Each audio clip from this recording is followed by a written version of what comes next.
So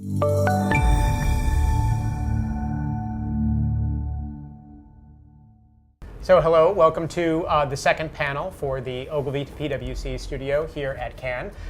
Today we'll be talking about esports on a panel called Virtual Victory, and I'm joined by two eminent folks in the esports world. First of all, I'll introduce the man immediately to my left, who is Chris Lederer from PwC. Tell us a little bit about yourself, please. Hey Jeremy, thanks for having me. I'm Chris Lederer. I'm a partner in our New York office at PwC. I work in our strategy practice. I work across the media space, actually, everything from advertising to publishing, and have been leading our efforts in and around esports. Great, thanks. And also we have Chester King. Chester, tell us a little bit about why you're here and what your role is in this world. Thanks, Jeremy. Yeah, so I'm Chester King. I'm the Chief Executive of the International eGames Group, which was founded 3 months ago with support of the British government, and we're creating a new esports competition which is medal-based.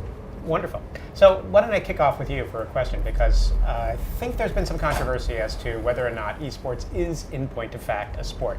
Certainly it's had some sports recognition recently in the United Kingdom, also in Russia and Italy, but I also heard that somebody streaked across the field, which to me strikes me as the mark of a sport. Yeah, so I think just to clarify, what does a sport mean? So I think there's a definition of being recognized and being classified and being acknowledged. So most reason why esports wants to be recognized as a sport is for mainly two reasons. One is for the athletes to get visas. So in traditional sports, if you're traveling around the world, you have a specific visa. So that's very important for the athletes in esports. The other one is funding. So in the UK, we have this unusual situation. So esports falls under the Minister of Culture, not under the Minister of Sport, because if you're under Minister of Sport, you get specific funding, which is lottery or charity money. So in England, chess is a sport and bridge isn't a sport. So at the moment, we're very happy that esports isn't classified fully as a sport because we're still getting recognition and classified as a sport. And then Russia and Italy have just changed, and I think it's 21 countries around the world, mainly in Asia, either the National Olympic Committee or the National Sporting Association classify esports. So 21 countries so far have classified esports as a sport, but it's very different in each country. So it's definitely growing, which brings us to the question of what does the audience for this incredibly fast-growing world look like? I read in a recent report that you did that there are some surprising demographics. Would you want to let us know a little bit about who these people are? Sure. Maybe even a little bit more broadly. So we do a set of research regularly called the Consumer Insight Series, and we did a set of research this spring on the esports business. We spoke to 750 consumers around the US specifically, and we found a couple of very, I think, interesting things. So number one was just around awareness in general. So the good news is that awareness of esports in the US is really growing quickly. The caveat to that is that awareness is still relatively low, so it's about 15% of folks in the US could define what esports is. When we define it for them, it goes up to about 30 or 35%. The second thing that we found, which was, I think, insightful, was that it's really not just about playing, it's about playing and viewing. So a lot of the participation that we see in the States is around watching games, and that runs up to 20 hours a week, about the same amount that folks are spending actually playing the games.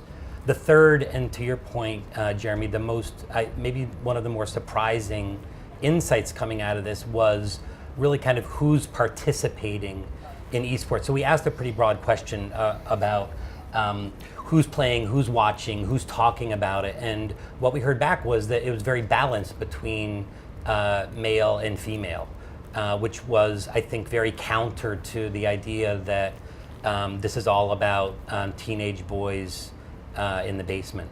Right. But for the sport to really grow, it's going to need to, or grow globally, I should say, it's going to need to have some sort of organizing body or committee or something. So you've begun to create some sort of officiating body. Yeah. Why is that necessary? What is the nature of what it is that needs officiating, and how is it going to go forward? That was a three-part question, sorry. Yeah, that's okay. So basically, if you take esports to be like athletics, so within esports you have different disciplines which are the different gaming titles. So you have Call of Duty, League of Legends, Counter-Strike, the different games. But at the moment, no one has been overarching, having governing body for eSports athletics, because each publisher is in charge of its own title and its own destiny, and they've done a brilliant job up to this point. But the problem about that is that each event is just one event, so you need to have this collaborative approach. So up to now, some governments have stayed away. There's kind of a smoke screen of what is eSports. There's a kind of lack of knowledge on that. So what we've done is we went to the British government and we went to the IOC and we said, look, we've got this concept of creating competition which is medal only, national pride, new national heroes, inspire generation, and there's some fantastic fans out there, but at the moment, up to now, it's all been about prize money, which has been good on one level, but every sport, if you take football, obviously we've got the Euros going on now, it's not about money, it's about national pride. If you've got golf, you've got the Ryder Cup. If you've got tennis, you've got the Davis Cup. So no one had thought about doing the Olympic concept of eSports, which is obviously like an athletics idea. So we went to the British government and we said, look, we want to do this, set it up as a not-for-profit. So the International E-Games Committee was founded 3 months ago. And then we're working for a company that's set up to help monetize that and manage that around the world. And what's been interesting for us from a brand point of view is some brands have stayed away from eSports and some parents are away from eSports because it's all been about money. Is it poker? Is it gambling? What's going on? But the purity of eSports and the positive psychology it has is fantastic, which I'm sure we'll talk about, I think. So there's some brands that have never got into eSports because they haven't liked the idea of, we give you prize money and that prize money goes to an individual and they might blow it on a fast car or something like that. So we're kind of creating this medal-only basis as a concept, which, as I say, is supported by the British government. So we're going to Rio during the Olympic Games. We're not part of the Olympic Games, but we're doing a 2-day pop-up in British House on August the 15th and 16th. Are there competing international governing bodies that are starting to crop up, or in the United States? So yeah, so there's an organisation called the International Esports Federation, which have 48 member associations. They're a slightly different model. They're kind of like a FIFA model, so they have a federation and associations. They're more recognised more in Asia. It came out of South Korea. So I think what will happen is there'll be some countries that will just go into this and some that will be independent. So we're setting up, again with the British government, the British Esports Association as a national governing body, and I think some countries will decide whether or not they're part of this federation or not. There's still more, it's such a young industry that it needs to develop, but I think there is an element of the governments being involved, to set up rules about governance. And if you take football, soccer, for example, every club has a contract with a player and you have to see that contract through. At the moment in the esports, there are a lot of players that can change their contracts, rip up their contracts, which isn't really fair. So it's an ugly word, but regulation needs to come into force. But the publishers are regulating at the moment and they're doing a brilliant job. But I think for it to grow and to give confidence to brands and sponsors to get involved, I think there needs to be more regulation. And speaking to the question of brands, if you go and pay attention to an esports competition, you'll see a lot of brands from the electronics industry, a lot of brands from the gaming industry, but you won't see, for example, a ton of consumer brands in the United States or, for that matter, in the rest of the world. So brands really aren't here. What is what Chester says needed? Do we need regulation? Do we need the publishers to step out of it as far as the officiating bodies? What's going to help brands and sponsors become a part of this? Yeah, I think in the U.S., I'm not sure that we would say that it starts with regulation. I think it starts with, is there an audience, for this activity right now? I think that what we're seeing in the U.S. is that there's signs that esports is starting to look and feel like an entertainment business. What we're seeing in terms of sponsorship, it is super limited. There's some of the usual suspects like Red Bull playing along. We've got Buffalo Wild Wings is another one that's now popped up on the radar screen. And recently, I think a good sign is that some of the large telecom companies are getting in, Verizon and AT&T sponsoring specific teams. Most of the activity right now is around sponsoring individuals, teams, in particular events. I think that the hope is that the sponsorship starts to drive enough exposure, excitement, and activity that some of those other forms of marketing and advertising will follow on. Up to now, we really haven't seen it that much. as it relates to the sponsorships that are happening, they're a little bit different than some of the more typical kinds of event sponsorships that we've seen in other media, and that is that they're much more short term because of the digital nature of these events. There are a lot of different kinds of asks around data, around social. So I think that there's a very interesting place to go as it relates to brands collaborating with some of the esports ecosystem in terms of developing closer relationships with a very interesting, I think, attractive demographic. So super important that the marketers start to get there, but it's, again, very, very early days. Please. So I've got 2 comments. So in Poland, there was an event 4 months ago called the Intel Extreme Masters. 120,000 people watched it live. It was a 3-day event. 25 million people watched it online. So the numbers are, Europe, I think, slightly different to America. So, and what's interesting, so we've been approached, I think 2017 will be a massive year on brands getting involved in esports, because I think the Olympics for certain of the blue chip brands is consuming the world. But I think that what they've realised is the demographic, especially in Europe, of higher profile men who aren't watching TV. How do you get to these people? So, I know for certain there's a bank in the UK that's traditionally supporting another sport, and that sport, they're not hitting the right people because there's not getting enough impact on television. So they are definitely going to get more involved, and that's going to be when that announcement happens. That's going to be a big announcement. Mm-hmm. So, I was going to say, yes. I would just one other thing there. I think that that question of viewership is an interesting one right now. So, as it relates to some of the press that's been in the U.S., even in the past quarter, around audience size for some of the big events, right? So one of the headlines was that one of the large events in Asia has an audience larger than the NBA Finals, right? So there's a couple of factoids floating around there. So I think that the U.S. perspective, the pessimist perspective on that is you need to parse through an internet view versus a Nielsen, versus a Nielsen view. Sure. Also, a lot of it is from a U.S. perspective, it's international, which is great. But I think when you step that down, the audience sizes they're significant. That needs to be known. But I think that there's a little bit of caution around some of those numbers that are being thrown around. I think the profile as well, because we were talking earlier about, so in Europe, in France, it has the highest ratio of console players to PC players. So the different console being PlayStation and Microsoft as opposed to a computer. So my understanding from Newzoo, who are very good on data, 71% of French gamers are on console, which is the highest percentage ratio, and I think the UK is second. So again, if you look at people buying consoles, it's more of an affluent group. So my view about brands getting involved is an FMCG play here. So obviously you got the Cokes and the Pepsis and stuff, but also sophistication like mobile phones or providers, but also things like watches. This isn't a luxury play, but it's kind of more of a mainstream of as I say, children. I call them children, but 16 to 24, 16 to 30, who new watches, or also the movie industry. If you go on Twitch, which I know we'll talk about, what are the adverts before the videos? That's what I always look at, and most of the time they're promoting the latest blockbuster. That's which is the audience that's very hard to get to. Yeah.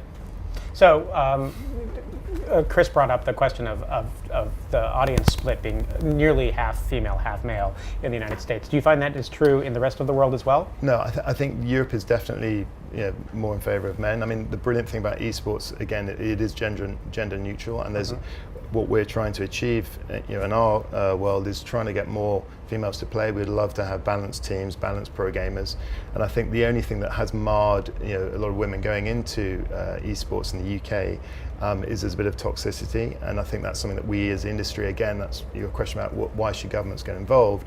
There's certain platforms that could be done. So there's a thing called the Royal Foundation, which Prince William and Prince Harry are involved with, and they have a kind of project each year, and this year is to get rid of cyberbullying on social media.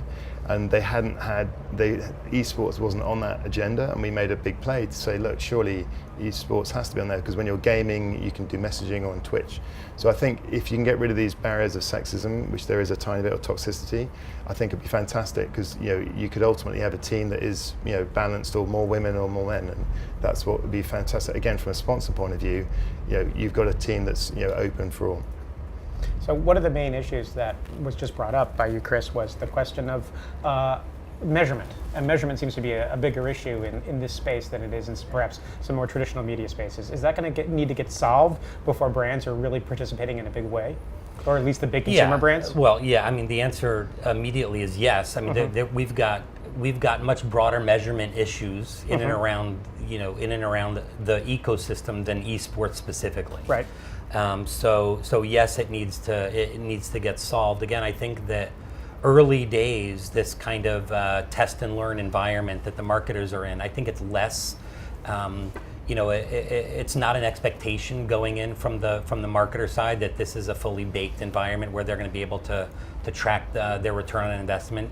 I think that there is some expectation that, just given the nature of this sport, that there's going to be more data, more ability to take a look at a program and the return that they're getting. So absolutely, the measurement across platform for esports will be important. But again, I think, back to Chester's point and kind of where this is in its evolution, I don't think that marketers, I think the challenges are around education and participation to find ways to have those kinds of things happen in a very, very immature media market right now. I think on the data side, it's working with publishers. So, for example, the stuff that we're doing, the publishers know everything. Because obviously, when you log on, the games you're playing, who you are, everything. There is a slight anomaly where people lie about their age to play certain games. So, average age is probably slightly higher than what they actually are. But I think, again, if the publishers realize by working with agencies, for their benefit, they could release more data, because it's quite interesting. So for Rio, we're doing an invitation for the best gamers in each country, because certain countries don't have an association or a national governing body, but we want to have people from around the world. So the publishers go, well, we know the best gamers in each country. They've got all that data. So, and I think certain times with trying to get data, certain publishers are quite restrictive, and quite right too. Yeah. But I think as that broadens out, the numbers are astounding, and if you can get one or two publishers to work with different agencies, that will be great. I think that's an if. I think that's just a mindset change, as we see in lots of these different businesses, on who owns the data and who owns the end customer. On the publisher side, there was some conversation even in the last month or two, Take-Two and some others, right, doing some of their promotions on Twitch. They were very public about saying that they viewed esports up to now really as a marketing platform for them versus a new line of business for them. So I think that is where their head is, and I think to the extent that they can start to realize the bigger opportunity with big channel partners and advertisers, that the door will open up a bit more. And the other thing we were talking about earlier is about cyber skills. So we've been, since we launched 3 months ago, we've been approached via the UK government and also companies, including PwC, about how do you get future talent. So how can you recruit? So there's a big shortage in the UK of people with cyber skills, anti-hacking, and what the only correlation that's been proven is, obviously, if you're a good gamer, you can solve things, you have fantastic cyber skills. So what they've come to us about, and thinking about how we can create either a league or events that they can kind of tap up either graduates or people who are gamers into their late 20s, who could be fantastic to be recruited. So again, depending, there's so many opportunities that I think people, the more we can educate about the benefit of esports or competitive video gaming, the better. So there's something curious about the fact that the publishers have so much control and so much influence over these sports. I mean, an analogy springs to mind. It would be like if Wilson owned Wimbledon and controlled the entire game. Is that a limiting factor, that publishers have so much control, and is there any way around that? I think the publishers have done a brilliant job, and I think it will be how they evolve. And obviously, they're making revenue from doing what they're doing, and they're investing. To create a gaming title takes 2 years. It's million bigger than movies. It's massive investment. So in a way, they have to control that. I think it'll be interesting is the production companies. So ESL, who do a great job, and there's one in England called Gfinity as well. So there's a few production companies that work with these publishers, and I think it will how it evolves. Will they just want to focus on their one game, or will they branch out? And then will they be interested in grassroots? Will they be interested in helping with Dimension in the future? So I think certain publishers are focused on just that, and some publishers are for the greater good, and and that I think will evolve. And again, hopefully with pressure from government to say to these publishers. But I think they've done a brilliant job up to now, and it's just working with them. So. Okay. Yeah, we've talked a lot about Twitch, here and there in the course of this conversation. Yep. Twitch has obviously a massive presence in the esports world and in the online gaming world in general. But I wanted to press a little bit about the crossover between, if there is any, between the worlds of Let's Play gaming that are seen on YouTube and other platforms and esports. Is there a crossover? Are those completely different worlds? Are they reinforcing each other? Yeah, So Twitch, I think that Twitch versus some of the other channels, including YouTube that you mentioned, I think that they're actually more similar than they are different. If you look at some of the metrics around gaming on Twitch specifically, you see that 20 to 30% of the activity is gaming related, and there's a large bunch of activities that are non-gaming related. So the way that the platform has kind of built itself out looks and feels like a YouTube to a certain respect.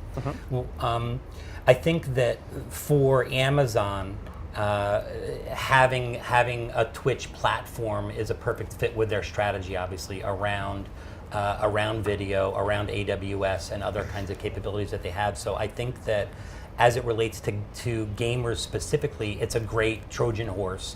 I think that much like some of the other big players, the Facebooks of the world, there's a very good chance that Amazon will look to bolt on lots of different kinds of capabilities, whether it's video, whether it's mobile, whether it's highlights, those kinds of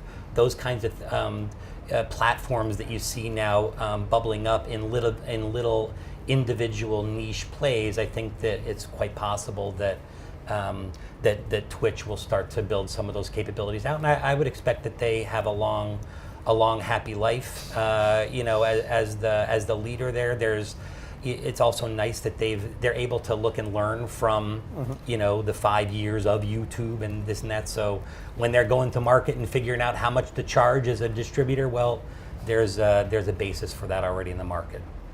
Yeah, I mean, Twitch, without Twitch, we wouldn't be in the position we are in esports. They've done a fantastic job. And I think if you look below, you've got things like obviously YouTube gaming, and then you've got Azubu, and then you've got Jinx TV, which is a new channel which Sky, going to be a 24-hour Sky, and obviously ESPN have got that. But Twitch was kind of the catalyst, with social media on improving that. My only, from a personal point of view, is if they could be better on toxicity, on bad comments and sexism, which I think they're working on now, that would be great. But it's been fantastic. I mean, I think the content stats are ridiculous. It's like 55 million hours a day or something ridiculous. Right. I think. Yeah. It seems to be the only video platform that really is pulling in people for a very long period of time on a single piece of content.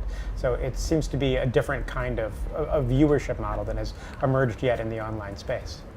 Yeah, so there's with Gfinity, which is a production company in the UK, they have a thing where they'll live stream a competition, but if you want to enhance that, you have to subscribe to Gfinity. So for example, if you're watching any competition, they'll just show the screen of the player, which the producer of the program thinks is the best view at the time.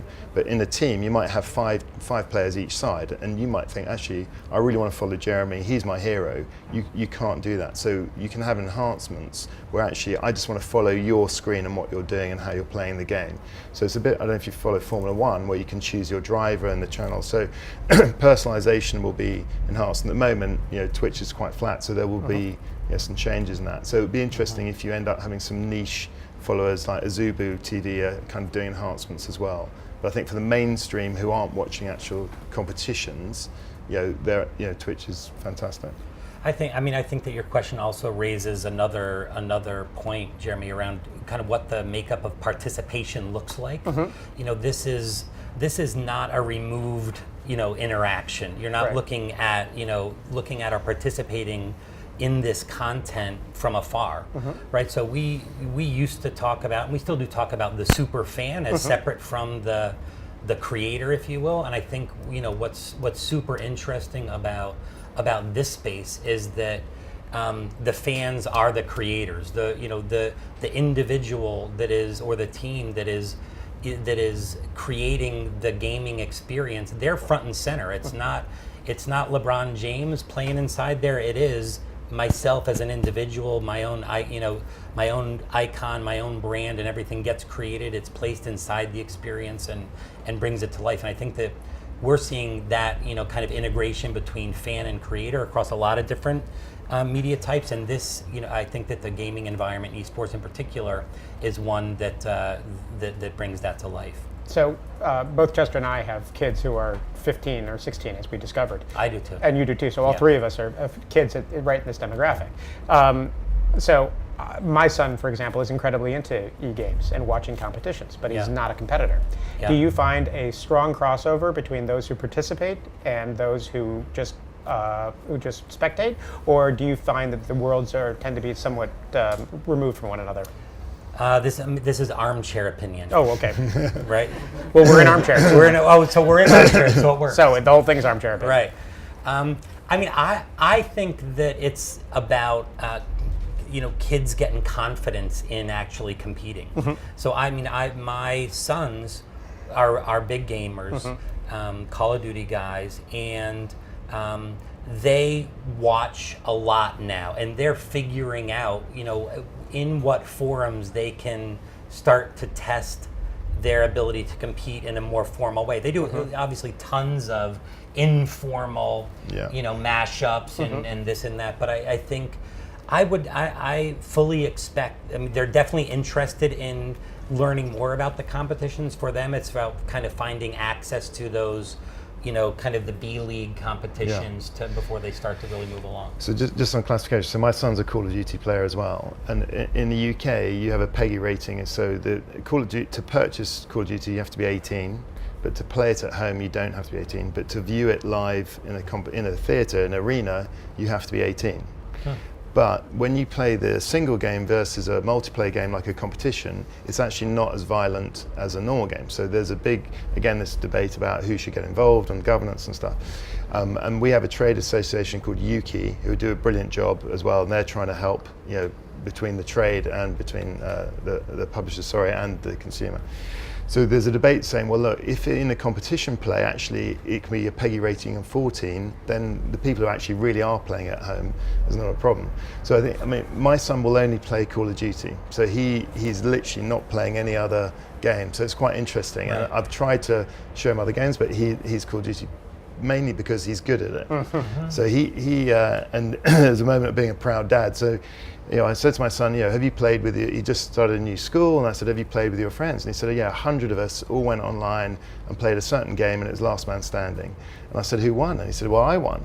So rather than him winning, you know, like a rugby match or a football match, he won this online game. And I was actually sort of surprised at how proud I was that he was the best gamer. And then I think his misspent youth and stuff. I can be proud about that. Yeah, I can. Well, so let's talk about that. We were all parents, and you know, these games in particular, the ones that are in the competitions, have been really rocked for being violent and for possibly promoting violent behavior, for promoting a question of a gun culture, which is, you know, more of an issue in the United States than it is anywhere else, obviously. So the question emerges: are these bad for us? Are these bad for our kids?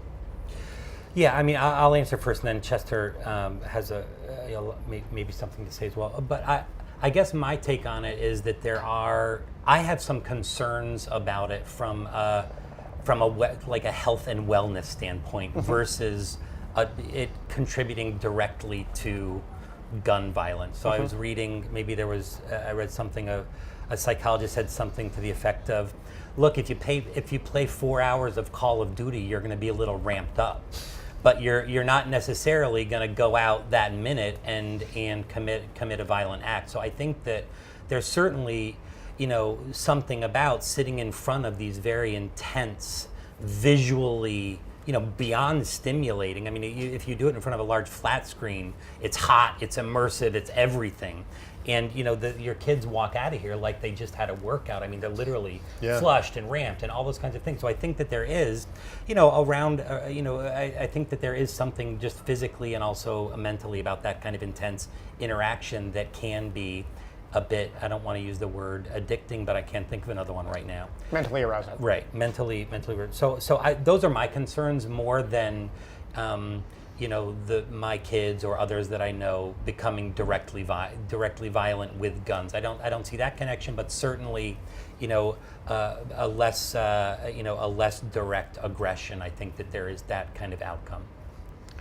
So my view, weighing my parent hat. Yes. I've obviously live and breathe esports, and the classic thing is there's certain games like StarCraft which is better than playing chess, and there's a guy who's a grandmaster chess from Russia who has made his son play StarCraft, not chess, because he says it's better for you. And I was saying to Jeremy, you'll never get a parent saying you're playing too much chess to a child. Right. So if certain games are as good for your mind, it's good on leadership skills, because especially multiplayer games where you're talking to your friends about strategy, it's good for social skills. Obviously in moderation. So my son, he plays rugby, he plays tennis, he plays golf, and he games. He doesn't watch TV. So his spare time is that. On one level he's good at it, so I'm slightly encouraging that, but it's in moderation. The thing about does it enact violence?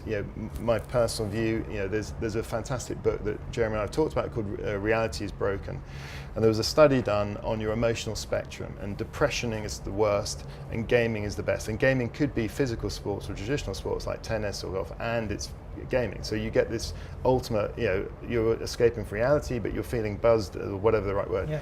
If you've got tendencies of being very violent, it doesn't, you're violent anyway. And just talking about gun crime, so in the UK, they changed the law about handguns.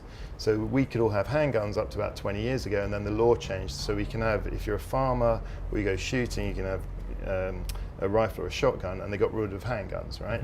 So the police know anyone with a handgun is a violent person, so they immediately get that. And the whole debate about the guns, should they take all the guns away, is if you have that tendency, you could kill someone with a hammer or with a baseball bat. It's not the gun is the issue. So there's no proof, to my knowledge, that playing these games creates a violent character.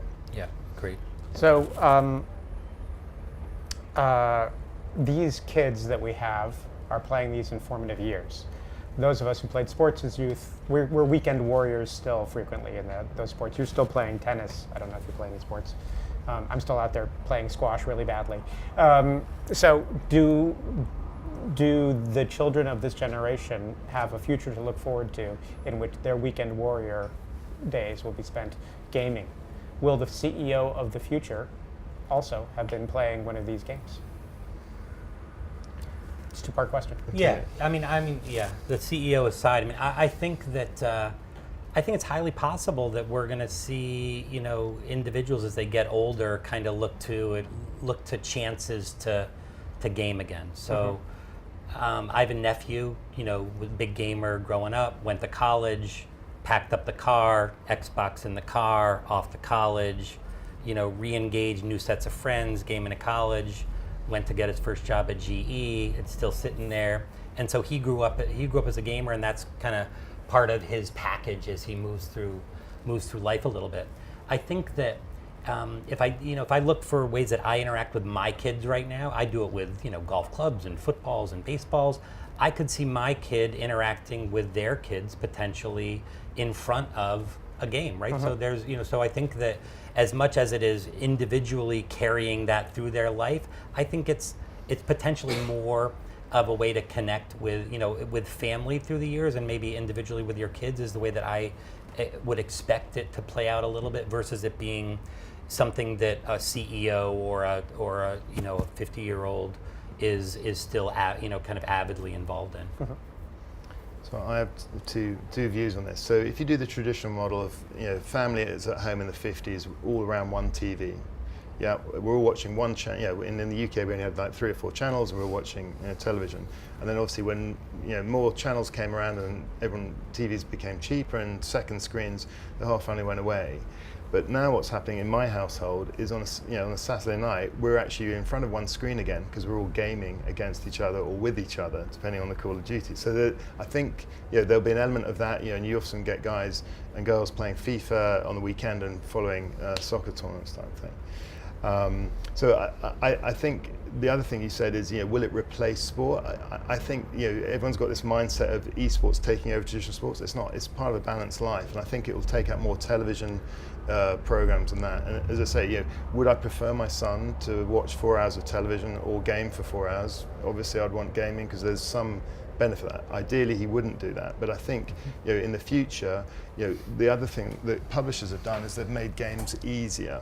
So in the old days, you had to do 500 hours for certain games to get to a certain level, but they realised as people have got older, they just don't have that time.